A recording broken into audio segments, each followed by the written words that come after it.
शुक्रबार झापा दमकमा श्रम संस्कृति पार्टीले ठुलो र्याली निकाल्यो, जनसागर निकाल्यो। कसरी राख्नु भएको छ? बालनले मनोनयन दर्ताको दिन सडकभरि मान्छे ल्यायो भनेर चर्चा हुने गर्थ्यो, तर त्यसलाई माथ खुवाउँदै हर्क साम्पाङले त्यो ढङ्गको मानव सागर उतार्यो। कसरी हेर्नु यसलाई?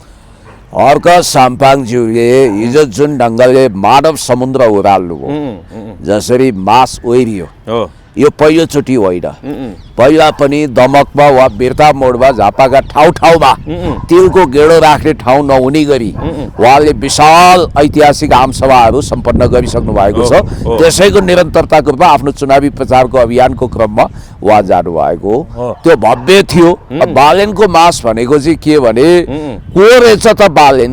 मिडियाले यसरी बालेनलाई ब्रान्डिङ गरेको छ कि एकचोटि बालेन हेर्न आउँ भन्ने मान्छे पनि थिए। अब मनोनयनको दिन उनीहरूले जनकपुरमा आएका मान्छे पनि बटुलबाट सोरसार गरेर ल्याएका थिए। मतदाता सूचीमा नाम नभएका 5 नम्बर क्षेत्र बाहिरका सिङ्गो पूर्वका देशैभरिबाट ल्याएका चुनिन्दा मान्छेहरू सहितको त्यो एउटा विशाल जुलुस देखिएको थियो। त्योभन्दा अगाडि केपी शर्मा ओलीज्यू जाँदा झापामा बाफरे यति ठुलो भिड भएको थियो उहाँलाई स्वागत गर्न। त्यस कारणले गर्दाखेरि हर्क साम्पाङज्यूको जबरजस्त प्रभाव छ भन्ने कुरोको हिजो प्रमाण छ। हिजो प्रमाण उहाँले देखाउनु भयो र त्यो मानव सागरले उहाँलाई स्वागत गर्यो र त्यो अपेक्षित नै थियो। मेरो लागि चाहिँ अनपेक्षित होइन, त्यो विशाल सभा थियो। यसबाट बालेन शाहको पक्षमा रहेर अब जित्ने त बालेन शाह हो भन्दै जुन झुटो प्रोपोगन्डा भएको छ, खास गरी मैले तपाईँलाई स्पष्ट रूपमा भन्नुपर्दा सिलिकन भ्यालीमा डेटाबेसमा जसले आफ्नो अस्तित्व बीजारोपण गरेको छ, स्पष्ट रूपमा भन्नुपर्दा अमेरिकाको सिलिकन भ्यालीमा रहेको फेसबुक, ट्विटर, युट्युब होइन लगायतका सामाजिक सञ्जाल कब्जा गरेर डिसइन्फर्मेसनको बाढी लगाउने र एल्गोरिजम मार्फत गलत सूचनाहरू सम्प्रेषण गर्ने, देशभक्तहरूलाई अट्याक गर्ने र लुसिफरवादी प्रवृत्तिलाई धुरी चढाउने यो जुन ढङ्गको एउटा मास मेनिपुलेसनको कुरा छ, त्यो विरुद्ध हर्क साम्पाङज्यूको कदम स्तुत्य छ, ठिक छ। र बालेन शाह त्यहाँका एक्लो प्रतिस्पर्धी होइनन् र बालेन शाह यो तेस्रो स्थानको लागि प्रतिस्पर्धा गर्दैछन्। उनको मिडियामा छोरीफेरी बढियो। बालेन शाह भनेको झापाको नयाँ मिलन लिम्बू हुन सक्छन्, किनकि मिलन लिम्बूको पक्षमा सोसियल मिडियामा उभिएको थियो बाढी, तर जित्ने बेलामा सुहाङ नेम्बाङले जिते, सूर्य उदायो। त्यहाँ त्यसै गरी बालेन शाहको हाहाकार त हुन्छ, तर जित्ने क्यान्डिडेट चाहिँ बालेन शाह होइन भन्ने कुरोको प्रमाण हिजो पनि जुट्यो। हजुर, मान्छे हर्क साम्पाङको लोकप्रियता बढिरहेको छ, त्यो प्रश्न देख्यो होइन? अवश्य। हजुर, अब अहिले ललितपुर 3 बाट उम्मेदवार, राष्ट्रिय स्वतन्त्र पार्टीका उम्मेदवार डाक्टर तोसीमा कार्की यसै पनि प्रतिनिधि सभा सदस्य हुन् होइन, रासोबाट। उनी अहिले फेरि त्यही क्षेत्रबाट लड्दैछिन्। उनलाई चाहिँ जेनजी घाइतेहरूले होइन उनीहरूको प्रश्नको जवाफ दिन नसकेको कुराहरू अथवा त्यहाँ जेनजी घाइतेहरूले चाहिँ उनलाई लखेटेको कुराहरू, खेदिएको कुराहरू आइरहेको छ। कसरी हेर्नुभयो पुण्य सर यसलाई? सस्तो लोकप्रियताको बर्को ओढेर जेनजी मोमेन्टका घाइतेहरूको सिम्पथीलाई क्यास गर्दै त्यसलाई भोटमा बदलेर सांसद मन्त्री हुन चाहेकी तोसीमा कार्की राष्ट्रिय स्वतन्त्र पार्टीको घोषित नीति अन्तर्गत जेनजीहरूको बिचमा पुगिन् र चरम अपमान र घृणा खेपेर त्यहाँबाट सुइँकुच्चा ठोकिन्, भागिन्। यसले के जनाउँछ भने जेनजीले त्यहाँ प्रष्ट रूपमा भनेका छन् 50 लाख खर्च लिएर चुनावमा आएको होला, हामीलाई जिस्काउन आएको, हाम्रो संवेदनामाथि खेल्न आएको, ठ्याक्कै भाषा यही नभए पनि भाव यही छ। र उनलाई राखराख्ती पारे र उनी नाजवाफ भएर त्यहाँबाट खुरुक्क मैदान छाडेकी छिन्। यसको मतलब जेनजी मोमेन्ट हाइज्याक गरेर लुसिफरवादीहरूले सुशीला कार्कीको सरकार बनाए। सुशीला कार्की रासपाको अघोषित संरक्षक। त्यस कारणले गर्दाखेरि अहिले क्याबिनेटमा भएका रासपावाला मन्त्री र चुनाव लड्न गएका रासपाका मन्त्रीहरू र रासपाको सरकार र जेनजीहरूले चरम घृणा व्यक्त गरिरहेका छन्। यो एउटा गजबको दृश्य हो।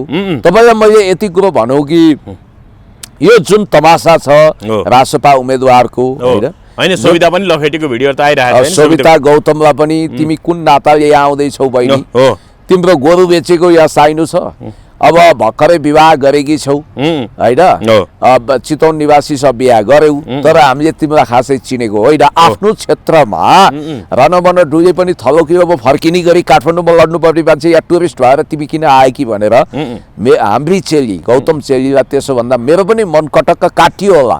तर उनी वास्तवमा भन्ने भने चुनावी नारायणीमा डुब्न गएकी छिन्। रेणु दाहाल आफूलाई कामले प्रमाणित गरेको उम्मेदवार, रेणु दाहालसँग टक्करमा एमाले काङ्ग्रेस छ। तेस्रो चौथो स्थानको लागि सविता छटपटाइरहेकी छिन्।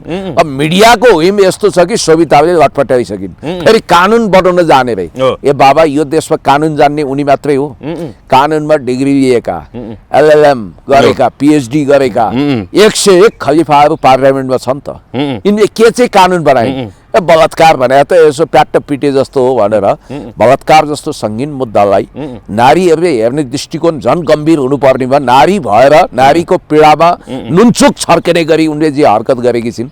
हुन त उनले अब पहिला डिभोर्स गरेको हो कि के हो, अरूले श्रीमतीको अँगालोमा रमाइरहेको पुरुष रोजेकी छिन् होइन, त्योबाट पनि उनको भाव स्पष्ट हुन्छ। त्यस कारणले गर्दाखेरि अब गफ गर्ने, गफ जोत्ने, ठुला कुरा गर्ने, काम सिनको नबात्ने मान्छेलाई चितवनले टाटा बाई बाई गर्छ र जसले जे भने पनि काम गर्ने मान्छेलाई मन पराउँछ। रेणुले काम गर्नु भएको छ, नेकपा एमालेका उम्मेदवारले काम गर्नु भएको छ। भलै रेणुजीले गरेका कामहरू अन्तर्राष्ट्रिय रूपमा हाइलाइट छन्, राष्ट्रिय रूपमा हाइलाइट छन्, देखिएका छन्।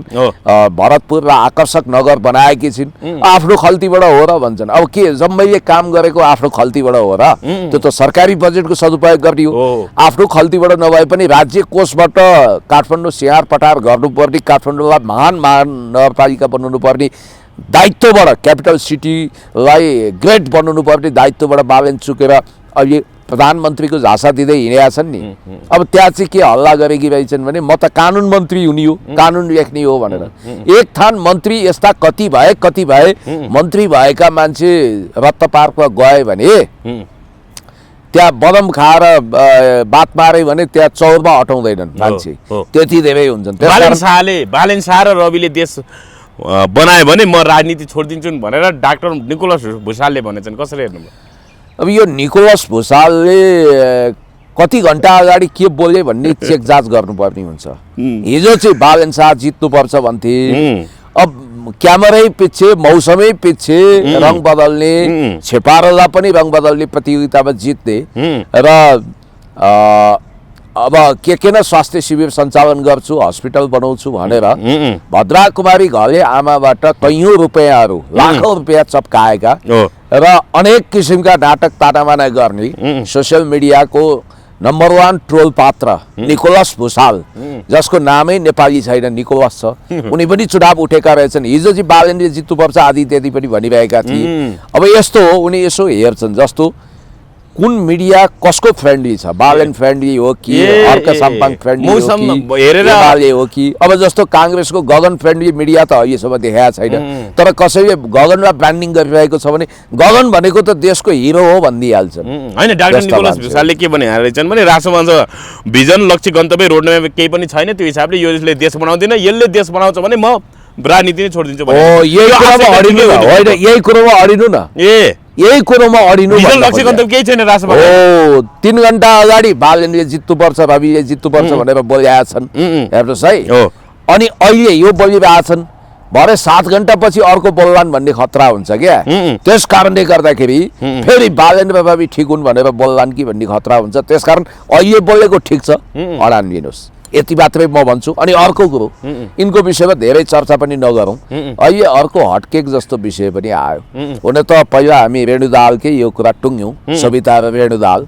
कहाँ रेणु दाहाल, कहाँ सविता, दुईजनाको मात्रै तुलना गराउनुहुन्छ भने चाहिँ तुलना गर्दा रेणु दाहालको अपमान हुन्छ। रेणु दाहाल कामले प्रमाणित गरेको उम्मेदवार हो। सविता गौतमलाई एक हिसाबले भन्नुपर्दा चितवन जाने भाउ त कसले चलायो, किन चल्यो भन्ने कुरो नि मैले आश्चर्यचकित ढङ्गले हेरेको छु।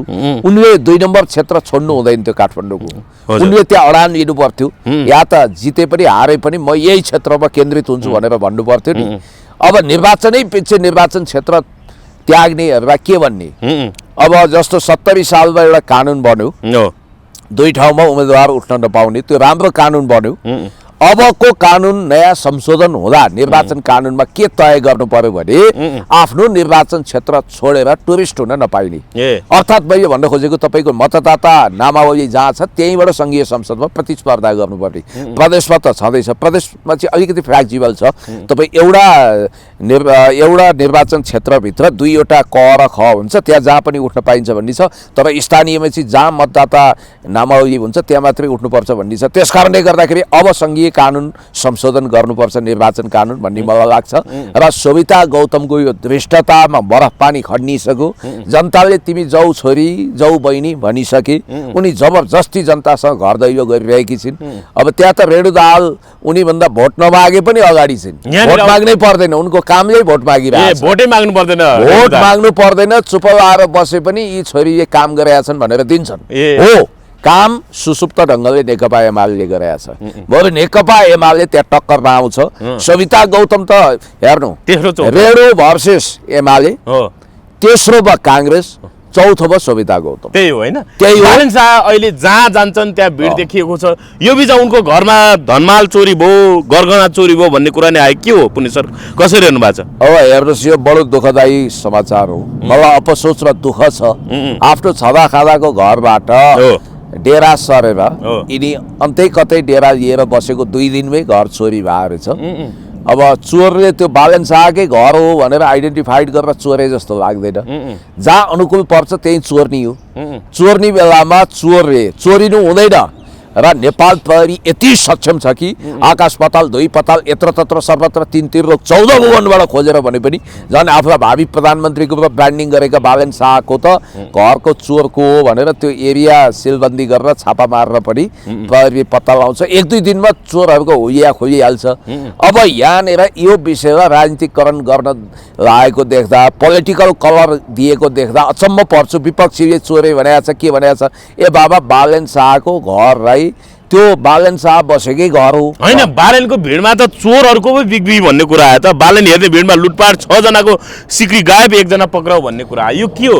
बालेन हेर्ने नाममा चोरहरूको भिड हुन थाल्यो होइन? त्यो त हेर्नुहोस्, भिड भएपछि त्यहाँ पाकेटमार जान्छन्, चोर जान्छन्, अपराधी जान्छन्, लफडा गर्ने लफङ्गाहरू जान्छन्। त्यो नचाहँदा पनि भइरहेको हुन्छ। त्यसलाई रोकथाम गर्नुपर्छ। Prevention is better than care. तपाईँलाई अर्को कुरो भनौँ कि यो लक्की र अनलक्की भन्ने पनि हुँदो रहेछ। लक्की चाम, अनलक्की चाम भन्ने हुँदो रहेछ। त्यो मैले अहिले मिडियामा पढेँ। त्यो दिनेश सिटौला भन्ने भाइ फिल्मी जनराको मतलब फिल्मी लाइनको एउटा राम्रो जर्नलिस्ट थिए। उनी सख्त घाइते भएछन्। उनको म स्वास्थ्य लाभको कामना गर्छु। ग्रान्डी हस्पिटलमा बालेन पनि भेट्न गएको भन्ने कुरा आएको छ। बालेन शाहको सुदूरपश्चिम भ्रमणको क्रममा उनी त्यहाँ रहेछन्। म पत्रकार भाइ बहिनीहरूलाई अथवा कस्तो रहेछ त बालेन शाह भनेर हुटुटी लाएर हेर्न जानेलाई के भन्छु भने, हुलबुलमा जिउ जोगाउनु, अनिकालमा बिउ जोगाउनु, भिडभाडमा नजानु, अब जिउ जोगाउनु है। किनभने एक बारको जुनी भनेको 84 लाख जुनीहरूमध्येको उत्कृष्ट जीवन हो। यसलाई जोगाउनु पर्छ। जिउ रहे घिउ खाइन्छ। अब जहाँसम्म बालेन शाहको घर चोरी भएको विषय हो, यसमा राजनीतिकरण नगरौँ, पोलिटिकल कलर नदिउँ। किनभने चोरको कुनै सिद्धान्त हुँदैन, विचार हुँदैन, केही पनि हुँदैन। ऊ रासपा पनि हुँदैन, एमाले पनि हुँदैन, कांग्रेस पनि हुँदैन। चोर भनेको चोर हो। अब अर्को कुरो के छ भने, अलिकति नेग्लिजेन्सी भयो कि नयाँ डेरा, नयाँ फ्ल्याट। अब जोइ पोइ श्रीमान श्रीमती नि कोठालाई एक्लै असरल्ला छोडेर बाहिर निस्किएपछि चोरले मौकाको फाइदा उठाएको हुनसक्छ। अब ग्राउन्ड फ्लोरमा थियो कि पहिलो तलामा थियो कि उनीहरूको कोठा कहाँ थियो मलाई थाहा भएन। आफ्नो घर छँदा खाँदाको छोडेर किन त्यहाँ जानु पर्यो फेरि? अहिले त बाल्नु घरको गेट फुटाइयो, चोरीको आशंकामा अनुसन्धान गर्दै प्रहरी भन्ने कुरा आइरहेछ। होइन, अनुसन्धान गर्छ, दुधको दुध पानीको पानी छुट्याउँछ। नेपाल प्रहरी काबिलियत दुःखद घटना होइन? घटना हो, काबिल प्रहरी हो। त्यसकारण यो दुःखद हो, अफसोस छ। कसैको पनि घरमा चोरी हुनु हुँदैन। मेरो दिदीको पनि केही वर्ष अगाडि घरबाट सुन चोरी हुँदा म बहुत दुखी थिएँ, हामी दुखी थियौँ होइन। यो एकदम दुखान्त घटना हो। यसलाई निन्दा गर्नुपर्छ। बालेन शाहको त एक ढङ्गले आलोचना त गरिराख्नु होइन। एउटा कुरो यसमा तपाईँ दुखी हुनु, कोही मान्छेको कोही आलोचकै छ भने पनि, इभन दुश्मनै छ भने पनि, कोही मर्दाखेरि, कोही घाइते हुँदा, कोहीलाई बिरामी हुँदा अथवा कसैको चोरी चकारी हुँदाखेरि त्यसमा खुसी हुने भने त्यो नराधम हो, त्यो अदम प्रवृत्ति हो। यसमा खुसी हुनु हुँदैन। हुन त केही घटिया मान्छेहरूले फलाना तिलाना ढिस्काना मान्छे गए होला चोर्न भनेका छन्। यसमा लासको राजनीति गर्नेहरूले चोरीमा पनि राजनीति गर्न खोजेका छन्। यो नाजायज कुरा हो। बालन शाहको घर चोर्ने, घर फोर्ने, त्यो ग्रिल तोडेर भित्र जानेलाई चाँडै पक्राउ गरोस्। उनीहरूको मकसद नियत के हो थाहा होस्। अब त्यहाँ कुनै महत्त्वपूर्ण डकुमेन्ट भएर गएको होइन, त्यहाँ पैसा छ, सुन होला, गरगहना भनेर गएका हुन्, केही पैसा पनि चोरे होलान्, त्यो दुःखको कुरा हो। तर अब चोरी हुनु, आफ्नो पैसा चोरी हुनुभन्दा अगाडि थैएको मुख चाहिँ दह्रो गर्नुपर्छ भन्थे। कमसे कम बालन शाह चुनावी क्षेत्रमा खटे पनि उनको श्रीमती किन झापा जानु पर्थ्यो? घरमा बसेको भए चोरी त हुँदैन थियो नि त। त्यो एङ्गलबाट पनि हामीले हेर्नुपर्छ। उनले सुरक्षा आफै अपनाउनु पर्थ्यो हैन? Prevention is better than care. के छ अब झापा पाँचमा के छ अब चुनावी रौनकलाई कसरी हेर्नु भएको छ? होइन, झापामा पराजयको पापा तयार छ। बालन शाह तेस्रो स्थानको लागि प्रतिस्पर्धा गर्दैछन्। उनी र रञ्जित तामाङको बिचमा तेस्रो स्थानमा निकै ठुलो प्रतिस्पर्धा भएको मैले बुझेको छु। बालन शाह तेस्रो हुन्छन्, केपी ओली र रञ्जित तामाङको प्रतिस्पर्धा हुन्छ त्यहाँ। केपी शर्मा ओलीज्यू र माटोको हुन्छ। माटोको समीर तामाङको। समीर तामाङको। बालन शाह हार्छन् हैन? बालन शाहले त पराजयको पापा चाख्ने नै हो। हुन त म नास्त्रितमा छैन, ज्योतिषी होइन। तपाईँले यो सम्झिनु पर्छ कि बालन शाह जस्तो प्रायोजित मान्छेले चुनाव जित्न थाले, त्यो पनि झापाबाट भने यो देश सृष्टिको नियमै बदलिनेछ। यो देशको राजनीति कर्मठ बदल्नेछ र लुसिफरवादीले देशलाई युक्रेन बनाउनेछन्। देशको सार्वभौमसत्ता अस्तित्व नष्ट भ्रष्ट हुनेछ। एउटा इन्ट्रेस्टिङ कुरो म तपाईँलाई गर्छु। अहिले पनि बालन शाह मनैबाट रासपा भइसकेका छैनन् भन्ने कुराको हामीसँग तथ्य र प्रमाण छ। कसरी भन्नुहुन्छ भने बालन शाह ज्वागललाई प्यारलल पावर सेन्टर बनाएर घन्टी घरमा नगइकन आफ्नो गतिविधि सञ्चालन गरिरहेका छन्। कुमारपेनको घरमा हेडक्वार्टर बनाइरहेका छन्।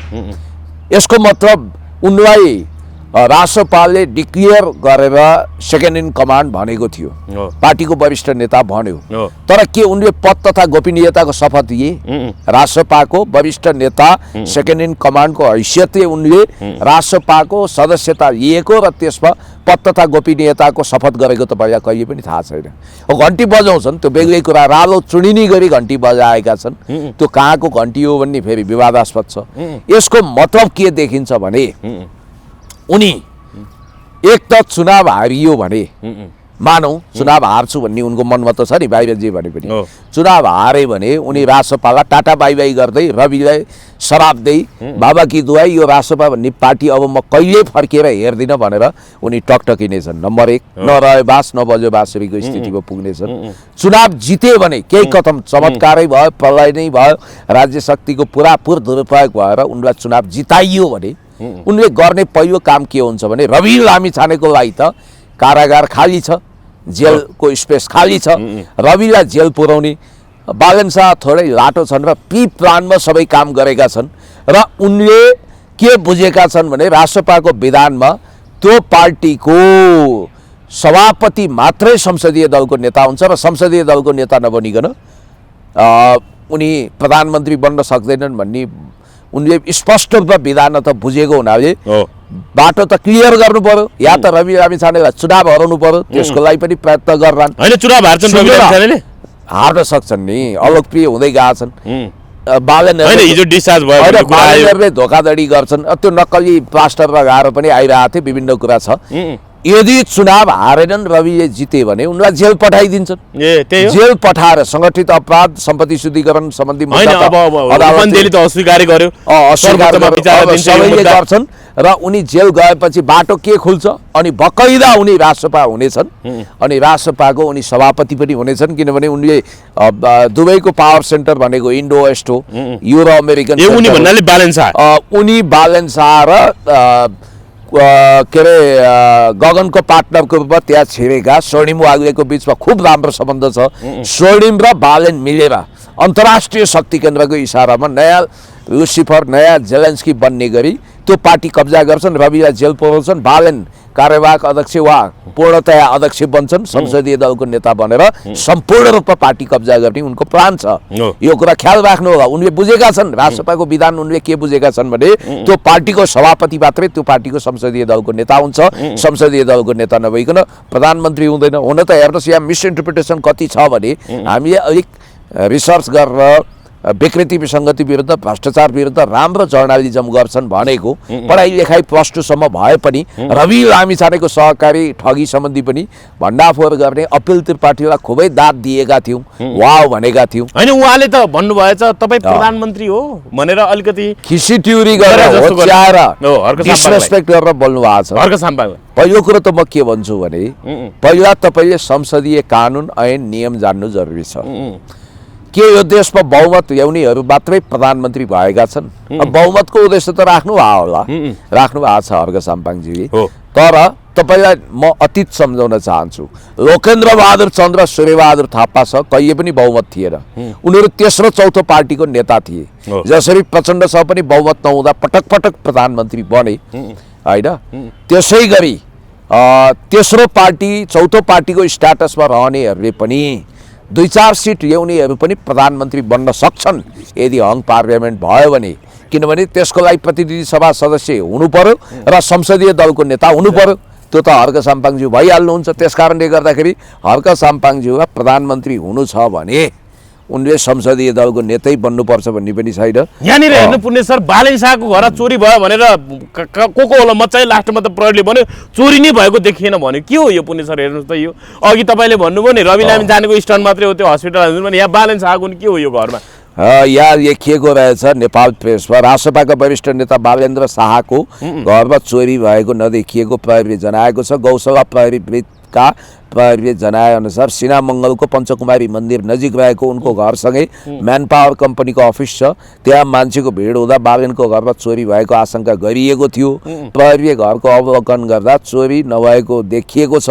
ग्रिल फोडेको अवस्थामा भेटिएकोले प्रहरीले चोरीको आशंकामा अनुसन्धान गरेको थियो भन्ने बित्तिकै यो धेरै कुरा स्टन्ट छ। जे पनि गगन थापा केही वर्ष अगाडि नक्कली बम खाएर घाइते भएको प्रचार गरेर चुनाव जितिएको हुनाले कतिले उहाँलाई मटन काजी भन्दा अगाडि बम काजी पनि भन्ने गर्थे।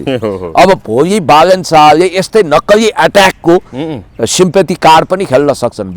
अब एउटा त बालेन शाहलाई जानलेवा हमला गर्ने, उनको ज्यान मार्ने सुटरहरू पसिसकेको भनेर अस्ति इमोसनल कार्ड खेल्न खोजेका थिए। टिकटकमा त्यो लाइभ बसेर भिडियो आएको भनेर भिडियो नै आथ्यो आउन त त्यो पनि सायद बालेन शाहकै ग्रुपले त्यो सेटिङमा एकदम त्यो इमोसनल कार्ड खेलेको, इमोसनल ब्ल्याकमेलिङ गर्न, सिम्पेथी कार्ड खेल्नको लागि आगामी दिनमा एउटा नक्कली उनलाई खरच पनि नआउने, उनको रौँ पनि नलेने गरी एउटा नक्कली अट्याकको नाटक पनि गरिन सक्छ है यहाँ। किनभने यो नाटक किस्ता किस्तामा हुँदैछ। पब्लिकलाई कसरी बेवकुफ बनाउने भन्ने कुरोमा उहाँहरूलाई महारत छ। तपाईँलाई यति कुरो भनौँ कि यस्ता कुराहरू दुष्प्रचार गराएर पब्लिकको संवेदना सिम्पेथी भड्काउने काम बन्द गरौँ, स्टन्ट बन्द गरौँ भन्यो भने स्टन्टबाटै उदाएका मान्छे निराश होलान्। किनभने उनीहरूको जग छैन, पब्लिकमा जग छैन। मैले तपाईँलाई भनिहालेँ, रवि लामिछानेकै कुरा गरौँ न। देशको महान नागरिकता त्याग गरेर अमेरिकी नागरिक भएको मान्छे होइन। अनि उनले हिजो मैले तपाईँलाई त्यो तथ्य नै प्रस्तुत गरेका थिएँ, नियमपूर्वक रीतपूर्वक निसा पेश नगरिकन, कुन निसा पेश गरे केही थाहै छैन, अमेरिकन दूतावासमा गएर फर्म नभरिकन उनले अमेरिकी नागरिकता त्यागेको डङ्का पिटेर नेपाली पुनः नागरिकता प्राप्त गरेका छन्। हामी कहाँ त कमजोर कानुन छ। एकचोटि नेपालको महान नागरिकता त्याग्नेलाई तपाईँले वंशजको होइन अङ्गीकृत मात्रै दिन मिल्ने गरी नियम बनाउनु पर्छ। अब हो रवि लामिछानेले पनि त्यही कानुनको लुपहोल्समा टेके र उनले छिटोभन्दा छिटो सिडिओबाट नागरिकता प्राप्त गरेका छन्। तर एकचोटि महान नागरिकता त्याग गरेको मान्छेले यो देशको म प्रधानमन्त्री बन्छु, राष्ट्रपति बन्छु भन्ने सपना देख्न हुने, हर्क साम्पाङ भूमिपुत्रले चाहिँ देख्न नहुने। टिकाराम यात्रीले त्यस्तै बोल्ने नस्लिएता भनेर कुलमान किसिमले भनेर भन्न खोज्नु भएको। यहाँ विभेद छ, अन्याय छ, पेलपाल झेलझाल ठेलठाल छ। र तपाईँलाई यति कुरो भन्नु, रवि लामिछानेकै कारण 14,000 कैदीहरू जेलबाट निस्किए। तीमध्ये केही मान्छेले त एकजनाले घरैमा गएर आमाकै हत्या गरौँ, अर्कोले धुलीखेलमा आफ्नो श्रीमतीको हत्या गरौँ। यस्ता हत्या, आगजनी, लुटपाट कति हो कति, लाखौँ राउन्ड गोली हराएको छ। धेरै अब अर्को कुरो, उनी जसरी बाहिर निस्किएको कुरामा ग्लोरिफाइड गरियो। त्यही राजीव खत्रीले दाइ तपाईँलाई हामी निकाल्न आउँछौँ, रविजीलाई निकालौँ भनेर लेखे होइन। होइन बालनले आँट गर्दैनन् भने रविलाई निकाल्नुपर्छ जेलबाट भनेर लेखेको स्टाटस भाइरल भइरहेको छ। भनेपछि आज पो उनीहरूको सरकार छ लुसिफरवादीहरूको। भोलि निष्पक्ष सरकार आयो र चन्द्रकुबेर खापुङले चाहिँ हिम्मत गर्ने प्रहरी भयो भने आज प्रहरीलाई जति डिमोरलाइज अपमान गरिएको खेदो खनिएको त कसैलाई पनि छैन। 30,000 भिडियोको एनालिसिस गरेका छ, इन्टेलिजेन्सको सारा सूचना छ। हेर्नु रासपाले घर जलाउनेहरू, देशका सम्पत्ति आगजनी गर्ने, सिंहदरबार जलाउने, अनि त्यसपछि तपाईँको सर्वोच्च अदालत जलाउने, अनि संसद भवन जलाउने, हजारौं लाखौं घरहरू जलाउने, खरबौं रुपियाँको नोक्सानी गर्ने, विदेशी दलाली गर्ने, दोहोरो नागरिकताधारी, पिआरधारी यस्ता मान्छेलाई खोजी खोजी टिकट दिएको छ। जनताको मतको अपमान गर्दै जनतालाई एउटा बाख्राको पाठो र कुखुराको चल्लासँग तुलना, भालेसँग तुलना गर्दै मने म्या भोटाल है भन्दै, कुखुरालाई पनि भोटाल भन्दै जनता रूपी भगवानको अपमान गर्ने आशिका तामाङलाई टिकट दिएको छ। हेर्नुहोस् अब त्योभन्दा घनघोर अपमान के हुन्छ। केही समय अगाडिसम्म उनले त्यसो भनिरहेकी थिइन्, सिंहदरबार जलाउन भूमिका खेल्ने मान्छेलाई टिकट दिएको छ भनेर मिडियामै आएको छ। कृष्णकुमार कार्कीको छताछुवा छ होइन। यस्तो बेलामा घटिया घटिया प्रचार गरेर मान्छेको दिमाग भुट्ने काम किन भएको छ? अहिले त हुँदा हुँदा हर्क साम्पाङको पार्टी, हर्क साम्पाङजी नै जेएनजी मोभमेन्टको क्रममा घुसपैठ गरेर देश जलाउने हिँडेको भनेर घटिया प्रचार पो गरेको देखि। हेर्नुहोस् तपाईँलाई म भन्छु, अस्ति म 2 जना साथीहरू भेट्न गएको थिएँ। ललितपुरको बाट उहाँहरू उठ्नु भएको छ, ललितपुरको चुनावी क्षेत्रबाट उहाँहरू उठ्नु भएको छ। ऋतु वर्ण राई भन्ने एकजना यस्तो राम्रो महानुभाव हुनुहुन्छ। उहाँले लामो समय ब्रिटिस आर्मीमा सेवा गर्नुभयो। सिङ्गापुरकी ब्रिटिस पहिले भोलि इन्द्रजी विशाजी सिङ्गापुरकी ब्रिटिस हो उहाँ ऋतु वर्णजी। सिङ्गापुरमा उहाँले एउटा जङ्गी सेवामा राम्रो काम गरेर पेन्सन पकाएर नेपाल आउनुभयो। उहाँ यति इमान्दार मान्छे हुनुहुँदो रहेछ। उहाँलाई हर्क साम्पाङज्यूको अभियान जच्यो। उहाँले माटोलाई माया गर्नुभयो। आज तपाईँलाई एउटा कुरा भन्छु, त्यस्ता होनहार देशभक्त सपुतहरू आफूलाई जिताएर पार्लियामेन्टमा पुर्याइदिनु भनेर आइरहनु भएको छ नि त निर्वाचन क्षेत्रमा। त्यो त राम्रो कुरा हो। अरू साथीहरू पनि खटिरहनु भएको छ देशव्यापी रूपमा। त्यसकारण देश जनता विकास समृद्धिलाई केन्द्रमा राखेर हिँडेकाहरू के ऋतु वर्णजी देश बनाउन हिँडेको होइन। देश चलाउनेहरूले देश जलाउँदैनन्, देश जलाउनेहरूले देश चलाउँदैनन्, देश चलाउन हिँडेकाहरूले देश जलाउने सपनामा पनि सोच्दैनन्। आज हर्क साम्पाङज्यूलाई नैतिक चरित्रमाथि हिलो छाप्नेहरूले एकचोटि ठन्डा दिमागले सोच्नुपर्छ। उनीहरूले टिकट दिएका 60-70% मान्छे बकैदा छाती खोलेर जेएनजी आन्दोलनको दुरुपयोग गरेर देश जलाउन हिँडेका थिए रासपाका मान्छेहरू। हामीसँग तथ्य छ। जेल फोडेर आएको होइन रवि लामिछानेले नियम मानेको छ, ऐन मानेको छ, कानुन मानेको छ। एउटा गृहमन्त्री भइसकेको मान्छेले देशको कानुनको ठाडो बलात्कार गरेर जेलबाट गुटुटु दौडिएर गाडीमा कुनै विजय महोत्सव मनाइरहेको हिरो जस्तो हात हल्लाउँदै हिँड्न मिल्छ? उनी त प्रधानमन्त्री हुन आएको थिए, उनलाई कानुनले रोकेको भनेपछि विभिन्न ठगी केसमा पक्राउ परेको, देशको नागरिकता त्याग गरेको रवि लामिछानेको चाहिँ ठुलो कुरो, बालन शाहको ठुलो कुरो। उनीहरूले विदेशी दलाल, दोहोरो नागरिकताधारी, पासपोर्टधारी, देश जलाउन हिँड्ने अपराधीहरू, ठगहरू, लुसिफरवादीहरू, विदेशी एजेन्टलाई खोजी खोजी टिकट दिएका छ नि त रवि लामिछानेले। त अहिले हर्क साम्पाङज्यूमाथि किन हिलो छ्याप्ने? होइन, हर्क साम्पाङको अहिले घर दैलो कार्यक्रम भव्य रूपमा चलिरहेको छ। 1-2 जनाले म भोट दिन्न भनेकोलाई नै प्रचार गरिरहेका छन्। कसरी हेर्नुभयो? अहिले करिब करिब 1,98,00,000 मतदाता छन्। ती सबैले हर्क साम्पाङलाई त दिँदैनन् नि त। अब ती मध्ये केही भेट्नु होला, दिन्न भन्न पनि पाइयो नि डेमोक्रेसीमा। दिन्छु भन्नेको पनि खेद्नु पर्यो, दिन्न भन्नेकोलाई मात्रै हाइलाइट गर्नु भएन। म तपाईँलाई यो कुरा भन्छु किनभने म उहाँको पार्टीको मान्छे होइन, मैले उहाँको पार्टीको प्रचार गर्नु जरुरी छैन। तर हर्क मैले भनिरहेको छु, स्थापित मूलधारको पार्टी राष्ट्रवादी पार्टी नेकपा एमाले हो भने इमर्जिङ फोर्स नयाँमा देशभक्त कोही छ भने हर्क साम्पाङजी नै हो। र तपाईँलाई मैले भनिहालेँ, अहिलेदेखि मैले सङ्केत गरिरहेको छु। त्यो हर्क साम्पाङलाई पनि सोधिएछ। एकजना उमा राई भन्ने चेली हुनुहुन्छ, उहाँ चाहिँ जेनजी मोमेन्टमा हिँड्नु भएछ, उहाँको भिडियो आएको रहेछ, उहाँले त्यहाँ बोल्नु पनि भएको रहेछ, एआईबाट होइन रहेछ। मैले पनि चेक गरेँ, हामीले झुटो कुरा बोल्नु हुँदैन। मैले सुरुमा एआईबाट हो कि भन्ठाने होइन रहेछ। गोदावरीदेखि बिआइसिसीसम्म सिंहदरबारसम्म जगाउँदै हामी आएका छौँ भन्नुभएको रहेछ उहाँले। तपाईँलाई मैले के भनौँ भने त्यतिखेर श्रम संस्कृति पार्टी गठन भएको थिएन। उमा राईजी त्यसको हिस्सा हुनुहुन्न थियो, उहाँ हर्क साम्पाङको फ्यान हुनुहुन्थ्यो र उहाँ श्रम संस्कृतिमा आउनु भएको थिएन त्यो जलाउने क्रममा। मैले तपाईँलाई भनिहालौँ हो त्यतिखेर उहाँ लाग्नुभयो। अब जुन औँलामा विष लाग्छ त्यही झर्ने हो। त्यहाँ त कस्तो प्रचार गरियो भने नियोजित रूपमा आफू चाहिँ पानीमाथिको ओभानो बन्ने हर्क साम्पाङ, अनि आफ्ना कार्यकर्ता आफ्ना अब जस्तो उमा चाहिँ अहिले समानुपातिक सूचीमा हुनुहुँदो रहेछ होइन, श्रम संस्कृति पार्टी हो। श्रम संस्कृतिले समानुपातिक सूचीमा राखेको उमालाई मानौ हर्कजीले नै निर्देशन दिएर ठाउँ ठाउँमा आगो झोस्न लगाएको भन्ने गलत इम्प्रेसन पार्ने गरी यो भिडियो व्यापक भाइरल गराइएको छ। ए बाबा सबैलाई कारवाही गरौँ त ल, जलाउन हिँड्ने एउटालाई नछोडौँ, किनभने जलाउने सबै अपराधी हुन्, जलाउनु पर्छ भन्ने पनि अपराधी हुन्। त्यो अपराधीहरूलाई अरूले चाहिँ टिकट दिन हुने। अब त्यो पार्टीमा आबद्ध नहुँदैखेरि जलाउन हिँडेको यदि त्यो कुरा प्रमाणित हुन्छ र राज्यले सबैलाई कारवाही गर्ने क्रममा उहाँलाई पनि गर्छ भने जुन औँलामा विष लाग्छ त्यो औँला झर्छ। उमाले पनि हर्क साम्पाङज्यूले हिजो त्यो थुम्मी अनलाइन टिभीमा भन्नुभएको छ कि दोषी ठहरिए कारवाही गर्छौँ भन्नुभएको छ। योभन्दा अगाडि उपाध्यक्षलाई पनि गरेकै हो। अब अहिले उहाँका कतिपय एकजना उपाध्यक्षजीले त अब बकैदा तपाईँको गगन थापा प्रधानमन्त्री बन्नुपर्छ भन्ने हिसाबले क्याम्पेन गरिरहेको देखिन्छ। लेखनाथ देउपानेजी जित्नुपर्छ भन्ने आशय प्रकट गरेको देखिन्छ।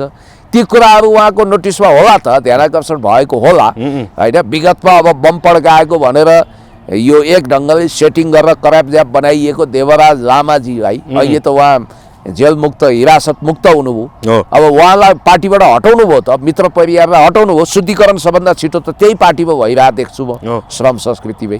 कुरा यो अर्को कुरो याद गर्नु होला, यो राज्यले हुन त एउटा अचम्मको कुरो के छ भने बालन शाहको श्रीमती काफ्ले बहिनी हाम्री बुहारी झापामा चुनाव लड्न हिँड्नु भएको छ। उहाँको छेउछाउमा सिंहदरबार जलाउने हिँडेकाहरू महिलाहरू रहेछन्, तथ्यहरू आइरहेछ। अनि राज्यले चाहिँ उहाँलाई किन सेक्युरिटी दिनु पर्यो? बालन शाहलाई प्रधानमन्त्री जस्तो सेक्युरिटी किन दिनु पर्यो? के हो उहाँहरू भिआइपी हो? विभेद हुन्छ। देशको प्रधानमन्त्री मन्त्री भइसकेका मान्छेलाई चाहिँ दुईजना पुलिस पनि दिएको छैन। ऊ सुदन गुरुङले पुलिस गएछन्, गुटुटु जानी भयो त्यहाँ। अब पुलिसै सुरक्षा दिने, जसले हिजो प्रहरी संयन्त्र कमजोर बनाउन भूमिका खेल्यो, जसले राज्य जलाउन लुसिफरवादी कोणबाट भूमिका खेल्यो, जसले प्रीतिबद्ध मोमेन्टको लागि काम गर्यो, चोर र चौतारो साधुवा सुली भने जस्तो चोर र चौतारोमा राखे जसै गरी सुदन गुरुङलाई अहिले सेक्युरिटी दिने रे। अनि बालन शाहको श्रीमतीलाई पनि त सेक्युरिटी दिए रहेछ सादा पोसाकका प्रहरी। यो के तमासा हो म भन्न चाहन्छु। हस्, बहुत बहुत धन्यवाद। Thank you so much.